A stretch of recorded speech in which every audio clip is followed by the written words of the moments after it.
முதல்ல மேஷம். மேஷராசிக்காரர்களுக்கு மிகவும் அமர்க்களமாக ஆரம்பிக்கக்கூடிய ஆண்டு இந்த 2024ஆம் ஆண்டு. 6-12 இடங்களில் ராகு கேதுக்கள் இருக்கும்போது ஒரு 6-12 அச்சுன்னு சொல்லுவேன். கடன் நோய் எதிர்ப்புகள் அத்தனையும் விலகக்கூடிய தன்மை. ஒரு மனுஷனுக்கு கடன் இல்லாமல் இருந்துட்டாலே போருமே, அல்லது கடனை திருப்பி கொடுக்கக்கூடிய சக்தி இருந்தாலே போருமே. ஆக இந்த இரண்டையும் சமப்படுத்தக்கூடிய நல்ல ஆண்டாக மேஷராசிக்காரர்களுக்கு அமைஞ்சிருக்கு. இளைய பருவத்தினருக்கு மிகப்பெரிய நல்ல மாண்பு, அதாவது வேலை கிடைக்க போகுது. இதுவரைக்கும் வேலையிலிருந்து வந்த ஒரு குறைகள் தீரக்கூடிய அமைப்பு, அரசு வேலை மாதிரியான வேலைகளுக்கு முயற்சி செய்து கொண்டு இருப்பவர்களுக்கு மிகப்பெரிய நல்ல மாற்றங்களை கொடுக்கக்கூடிய நிலையில் 6ஆம் இடத்தின் முழு நல்ல பலன்களையும் தரக்கூடிய அமைப்பில் மேஷராசிக்கார இளைய பருவத்தினருக்கு ஆரம்பிக்குது. ஒரு நல்ல பலன், வெற்றிகள் கிடைக்கும். பெண்களுக்கும் நடுத்தர வயது ஆண்களுக்கும்.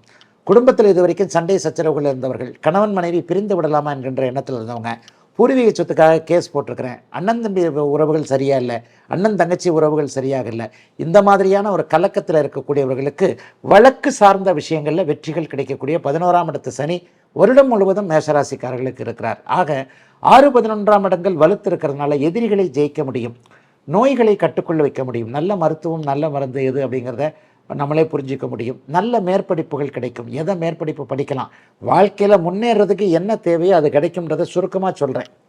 ஆண் பெண் இருபாலருக்கும் அவங்கவுங்க வயசுக்கு ஏற்ற மாதிரி.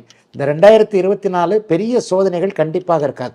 அதையே இன்னொன்னா சொல்லிடலாம், 2023 யார் யாருக்கெல்லாம் சோதனைகளை கொடுத்ததோ அவர்களுக்கெல்லாம் அதை தீர்த்து வைக்கக்கூடிய தன்மைகளை கொடுக்கக்கூடிய நிலைமையில் இந்த 2024 இருக்குது. ஆகவே மேஷராசிக்காரர்களுக்கு வயதிற்கு ஏற்றாற் போல வேலை, தொழில், வியாபாரம் போன்றவைகளில் நல்ல மேன்மை, வேலை மாற்றம் நடந்தால் நல்லது. இருக்கின்ற வேலையில் பதவி உயர்வு, சம்பள உயர்வு. கடந்த காலத்தில் வியாபாரத்தில் நஷ்டம், தோல்வி போன்றவைகளை அனுபவித்தவர்கள் அனைவருக்குமே மிகப்பெரிய நல்ல மாற்றங்கள். என்ன தொழில் பண்ணலாம் அப்படிங்கிறதுல ஒரு தெளிவுகள். வேலையை விட்டுட்டு தொழில் பண்ணலாமா, தொழில் பண்ணுறதற்கான தைரியங்கள் வரக்கூடிய தன்மை. கடன் நோய் வம்பு வழக்கு அமைப்புகள் அப்படியே அவங்கி போகக்கூடிய தன்மை. வெளிநாட்டிலிருந்து உள்நாட்டுக்கு வரணும்னு விரும்பக்கூடியவர்களுக்கு மீண்டும் சொந்த ஊரிலோ, சொந்த நாட்டிலோ, சொந்த தாய் மாநிலத்திலேயோ தொழில் செய்யக்கூடிய நல்ல அமைப்பு. மாணவர்களுக்கு மிகவும் சிறப்பான கல்வி மேன்மை. பெண்களுக்கு திருமணம், ஒரு 30 வயசு ஆகி இன்னும் திருமணமே ஆகலைங்க, 25-26 வயசு ஆகிப்போச்சு, திருமண அமைப்புகள் இல்லை அப்படிங்கிறவங்களுக்கு நல்ல விதமான நினைத்தாற் போலவே கணவன் அமைப்புகள், மனைவி அமைப்புகள் உருவாகக்கூடிய மிகச்சிறந்த நல்ல யோக வருடமாக அமைந்திருக்கிறது 2024 அனைத்து மேஷராசிக்காரர்களுக்கும் வயதிற்கு ஏற்றாற் போல. ரிஷபம். ரிஷபராசிக்காரர்களுக்கு சாதிக்கக்கூடிய ஆண்டா இந்த ஆண்டு அமையும். மிகப்பெரிய நல்ல முன்னேற்றங்கள், மாற்றங்கள். அதிலும் குறிப்பாக முதல் 4 மாதம் மங்கள விஷயங்கள் குடும்பத்தில் நடக்கும். மங்கள விஷயம் நடக்கணும்னா செலவு பண்ணணுமே, அப்போ செலவுகள் இருக்கக்கூடிய ஆண்டாக இந்த ஆண்டு ரிஷபராசிக்காரர்களுக்கு முதல் 4 மாதம். அதற்கு பிறகு அப்படி பார்த்தீங்கன்னா பாக்கியங்கள் கிடைக்கக்கூடிய அமைப்பு. கடந்த காலங்களில் பெண் குழந்தைகளுக்கு நல்லவைகளே நடக்கலை என்கின்ற ஒரு அமைப்பில் இருந்தவர்களுக்கு பெண் குழந்தைகளுக்கான நல்லவைகளை நடத்தி காட்டக்கூடிய வளைகாப்பு, சீமந்தம், பூப்புனித நீராட்டு விழா, திருமணம் அல்லது நிச்சயார்த்தம் போன்றவைகளை முதல் 4 மாதத்துக்குள்ளேயே ரிஷபராசிக்கார குடும்பங்களில் நடத்துகிறோம். 8-12ஆம் இடங்கள் சுபத்துவமாக இருக்கின்றன. ஜனவரி மாதம், பிப்ரவரி மாதத்திலேயே வெளிநாட்டுக்கு போகணும்னு நினச்சி கொண்டிருந்த அத்தனை இளைய பருவத்தினருக்கும் வீட்டிலேயோ அல்லது அலுவலகத்திலேயோ அதற்கான அனுமதிகள் கிடைக்கக்கூடிய தன்மை. வருடத்தின் ஆரம்பத்திலேயே நல்ல நிலைமையில் 7ஆம் இடத்துல ராசிநாதன், 7ஆம் அதிபதி போன்றவர்கள் மிகப்பெரிய சுபத்துவ அமைப்பில் இருக்கிறாங்க. 10ஆம் இடத்துல சனி இருக்கிறது, அதை விட மேன்மை. 11ஆம் இடத்துல ராகு இருக்கிறதுன்றது 18 வருஷங்களுக்கு ஒரு முறை மட்டுமே கொடுக்கக்கூடிய அமைப்பு. ஆக என்ன நடக்க போகுது, தொழிலில் லாபம் வரப்போகுது. இதுவரைக்கும் இந்த தொழிலை பண்ணலாமான்ற சந்தேகம் தீரப்போகுது. கடந்த காலங்களில் எந்த இடத்துல அடிபட்டீங்களோ அந்தந்த இடத்துலையே நீங்கள் எழுந்திருத்து நின்று நீங்கள் தான் அப்படிங்கிறத மற்றவங்களுக்கு காட்டக்கூடிய தன்மைகள் மிகப்பெரிய அளவில் இருக்கும். 5ஆம் இடத்தில் இருக்கக்கூடிய கேது புத்திர பாக்கியம் போன்ற அமைப்புகளையும் குழந்தைகளின் பேரில் இதுவரைக்கும் இருந்து வந்த கவலைகளையும் தீர்த்து விடுவார். இந்த குழந்தை நம்ம சொல்கிறத கேட்க மாட்டேங்குது, இந்த குழந்தைக்கு இந்த படிப்பு, நாம் ஒன்றை சொல்லுகிறோம், அந்த குழந்தை ஒன்றை தேர்ந்தெடுக்கிறது, ஒரு நல்ல வரனை கொடுக்குறேன், அதை தட்டி கழிச்சுக்கிட்டே இந்த குழந்தை இருக்குது. இந்த மாதிரியான பெற்ற பிள்ளைகளின் மேலே ஏதேனும் ஒரு நிலையில் கடுமையான மன அழுத்தம், மன வருத்தம் இருக்கக்கூடிய அனைத்து ரிஷபராசிக்காரர்களுக்கும் அம்மா அப்பா நீங்கள் சொல்வதை கேட்கிறேன் என்கின்ற அளவில் குழந்தைகள் உங்களுடைய பேச்சை கேட்கக்கூடிய மிகச் சிறப்பான ஒரு வருஷமாக 2024ஆம் ஆண்டு இருக்கும். குறிப்பாக பெண்களுக்கு ஒன்று சொல்லுவேன், இதுவரைக்கும் இருந்து வந்த கணவர் குழந்தைகள் பேர் இருந்து வந்த ஒரு மன அழுத்தம் பெண்களுக்கு நீங்கும். ஏன்னா ஒரு புருஷனுக்கு வேலை சரியாக இல்லை, அல்லது நமக்கு பிடிக்காத ஒன்றை செய்து கொண்டிருக்கிறார், குடும்பத்தில் வருகின்ற குழப்பம் இவர் எடுக்கின்ற முடிவினால் இருக்கிறது என்பது போன்ற கவலைகளில் இருக்கக்கூடியவர்களுக்கு மிகப்பெரிய நல்ல மாற்றங்கள் இருக்கக்கூடிய ஒரு சிறப்பான ஒரு நல்ல அமைப்பு ரிஷபராசிக்காரர்களுக்கு நிச்சயமாக உண்டு. இன்னும் ஒன்று வேணால் சொல்லலாம், கடன்கள் வரப்போகின்றன. ஆனால் அது சுப கடனாக இருக்கும். ஒரு வீடு கட்டுறதுக்கான கடன், வாகனம் வாங்குறதுக்கான கடன், ஒரு நிலத்தை முடிக்கலை, ஒரு அட்வான்ஸ் மட்டும் கொடுத்துருக்குறேன், நிலத்தை முடிக்க முடியல, இந்த கடனை வாங்கலை, இது வரைக்கும் கடனே வாங்கக்கூடாதுன்னு நினைக்கிறவங்களுக்கு கூட கடன் வாங்கக்கூடிய அமைப்புகள் வரும். கடன் வாங்காமல் இருக்கவே முடியாதே. கடன் நல்ல கடனா அசுப கடனா அப்படிங்கிறது தானே முக்கியம். ஒரு மருத்துவ செலவுக்கு கடன் வாங்குகிறேன், அது தப்பு. ஆனால் ஒரு வீடு வாங்குறதுக்கு கடன் வாங்குகிறேன், அது சரி இல்லையா? இது மாதிரியான நல்ல செலவுகளுக்கான கடன் வாங்கக்கூடிய அமைப்புகளும் இப்போது ரிஷபராசிக்காரர்கள் அனைவருக்குமே அமைந்திருக்கிறது. ஆகவே ரிஷபத்தினரின் வாய்ப்புகள் அதிகமாக இருக்கக்கூடிய, அதை நீங்கள் நல்ல விதமாக உபயோகப்படுத்தி கொள்ளக்கூடிய சிறப்பு ஆண்டா 2024 கண்டிப்பாக அமையும். மிதுனம், மிதுனராசிக்காரர்களுக்கு பொற்கால ஆண்டுன்னு சொல்லிடுவேன். 21, 22, 23 இந்த 3 ஆண்டும் அப்படி ஒன்றும் பெரிய அளவில் முன்னேற்றத்தை கொடுக்கல. குறிப்பாக 21, 22 புழிஞ்சு நம்மளை எடுத்துருச்சு.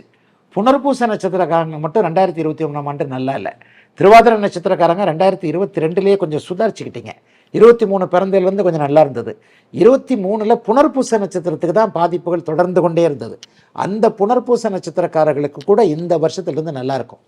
மிதனராசிக்கு புலி வருதுன்னா என்னங்கய்யா அஷ்டமச்சனிய காலத்துலேருந்தே சொல்லிட்டு தான் இருக்கிறீங்க, அப்படி ஒன்றும் நல்ல காலம் வரலையே அப்படின்னு நினச்சிருக்கிறவங்களுக்கு கூட 2024 நல்லாயிருக்கும். 2024 எந்த பெரிய சோதனைகளும் இல்லாமல், இன்னும் குறிப்பாக சொல்லப்போனால் 20, 21, 22 இந்த 3 வருஷம் பட்ட கஷ்டம், 23 முற்பகுதியில் பட்ட கஷ்டம் இனிமேல் உங்கள் வாழ்க்கையில் ஒரு 30 வருஷத்துக்கு வரவே வராது. ஆகவே இளைய பருவத்தினருக்கு என்ன தேவையோ, காதல் வரப்போகிறது, காதல் நிறைவேறப் போகிறது, இழந்த காதல் திரும்ப வரப்போகிறது, புதிய காதல் வரப்போகிறது, புதிய உறவுகள் வரப்போகிறது, புதிய நட்புகள் கிடைக்கப் போகிறது. எல்லா இளைய பருவத்தினரும் ஜெயிக்க போகிறீங்க மிதன ராசிக்காரங்க. கடந்த காலத்தில் ரொம்ப பெரிய சோதனை அனுபவிச்சிட்டிங்க. அதுலேயும் சமூக ஊடகங்கள் என்று சொல்லப்படக்கூடிய ஒரு ஃபேஸ்புக்காக இருக்கட்டும், யூடியூப்பாக இருக்கட்டும், இதிலெல்லாம் வந்து இப்படி ஏமாற்றிட்டாங்களே அப்படி ஏமாற்றிட்டாங்களே, ஒரு தேவையில்லாத ஒரு விஷயத்தில் போய் மாட்டிக்கிட்டேனே, இந்த மாதிரியான ஒரு மன உளைச்சலில் இருந்த, வெளியே சொல்ல முடியாத துக்க அமைப்புகளோடு இருந்த அத்தனை மிதனராசிக்கார இளைய பருவத்தினருக்கும் மிகப்பெரிய நல்ல மேன்மைகள் கிடைக்கக்கூடிய, ஒரு சிறப்பு நன்மைகள் கிடைக்கக்கூடிய ஆண்டாக இந்த ஆண்டு அமையுது. 40, 50 வயதுகளில் இருந்தவர்களுக்கு தொழிலில் நிலைத்தன்மை, ஒரு வியாபாரம் பார்க்குறேன், ஒரு சொந்த தொழில் வச்சுருக்கிறேன், மிஷினரி சம்மந்தப்பட்ட தொழில் வச்சுருக்கிறேன், நீர் சார்ந்த துறைகள், அதாவது ஆற்றங்கரையோன இருக்கக்கூடியவர்கள், கடல் சார்ந்த மீனவர்கள்னு சொல்லுவேன். கடலில் கிடைக்கக்கூடிய பொருட்களை அத்தனையும் நம்முடைய மீனவ சகோதரர்கள் தான் அனுபவிக்கிறார்கள் இல்லையா? அவர்கள் தான் அதில் கைதேர்ந்தவர்களாக இருக்கிறார்கள். கடலை அம்மாவாக நினைக்கக்கூடிய, கடல் மாதா என்று சொல்லப்படக்கூடிய அனைத்து கடல் சார்ந்த, ஆறு சார்ந்த விஷயங்களும் இப்போது மிதுனராசிக்காரர்களுக்கு மிகப்பெரிய அளவில் நல்ல யோக பலனை தரக்கூடிய அமைப்பில் இருக்குது. ஆகவே மிதுனராசிக்காரர்களுக்கு சுருக்கமாகவே சொல்லிடலாம், 2022 பட்ட கஷ்டம், 2023 முற்பகுதியில் பட்ட கஷ்டம் இப்போதைக்கு மிதுனராசிக்காரர்களுக்கு இல்லை. ஆக வயதிற்கேற்றாற் போல மிகப்பெரிய நல்ல நன்மைகள் நடக்கக்கூடிய ஒரு 2024 சுபிச்சம்னு சொல்லுவோம் இல்லையா, ஒரு முன்னேற்றம். கடந்த காலத்தில் இவர் ரொம்ப கஷ்டப்பட்டார்ப்பா, இன்னைக்கு கொஞ்சம் நல்லா இருக்கிறார்ப்பான்ட்டு மற்றவர்கள் நம்மை பார்த்து ஓரளவுக்கு பொறாமைப்படக்கூடாத அளவிற்கு, அன்றைக்கி இருந்த அளவுக்கு இன்றைக்கி கொஞ்சம் நீ நல்லா இருக்கிறேன்ட்டு. இன்னொன்று ஒரு குறிப்பாக சொல்லலாம், மற்றவங்க கிட்ட கையேந்திக்கிட்டு இருந்தோம்ல, அண்ணங்கிட்ட காசு வாங்கிட்டு இருந்தோம், தம்பிக்கிட்ட காசு வாங்கிட்டு இருந்தோம், அம்மா கிட்ட காசு, அப்பா கிட்ட காசு, பொண்டாட்டி கையை நம்பி வீட்டில் நம்ம இருந்தோம், அல்லது இன்னார் தான் வேலைக்கு போய் குடும்பத்தை காப்பாற்றுறாருன்ற மாதிரி இல்லாமல் அவரவர்கள் அவரவருடைய வேலையை பார்க்கக்கூடிய அளவிற்கு, ஒவ்வொருவருக்கும் அதிர்ஷ்டம் வேலை செய்யக்கூடிய அளவிற்கு மிகப்பெரிய நல்ல ஆண்டாக இந்த ஆண்டு இருக்க போது, 50 வயது தாண்டியவர்களுக்கு மிகவும் பொற்கால ஒரு ஆண்டாக இந்த ஆண்டை சொல்ல முடியும். 30 வயதுகளில் இருப்பவர்களுக்கு கடந்த காலங்களில் வந்த வாய்ப்புகளை நழுவ விட்டேனே என்கின்ற வருத்தம். கலைத்துறையில் இருக்கிறவங்க எல்லாருக்கும் வாய்ப்புகள் வீடு தேடி வரப்போகுது.